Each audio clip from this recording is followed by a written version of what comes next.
যাদেরকে এই সভাতে আসতে বলা হয়েছিল বা কাউকে কাউকে হয়তো ধরে বেঁধেও নিয়ে এসছে, তারা কিন্তু এমনি এমনি আসেনি। রীতিমতো তাদের হাতে টাকা গুঁজে দেওয়া হয়েছে। টাকা পেয়েছে তবেই না তারা এসছে।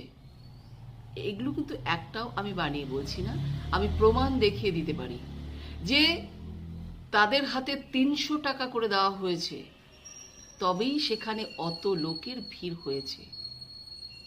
আসলে মমতা ব্যানার্জিকে এমনি এমনি তো আর ভালোবাসে না। টাকা ছাড়া কে ভালোবাসে? তৃণমূলের লোক মানেই টাকা, দুর্নীতি, এসব নিয়েই তো তাদের কালচার। তাই তারা জানে তৃণমূলের কাজ করতে গেলে টাকা দিলে তবেই করা যাবে। তাই না ধর্মতলায় অত লোকের সমাগম হয়েছে, এবং টাকা পেয়েছে বলেই না তারা এসেছে।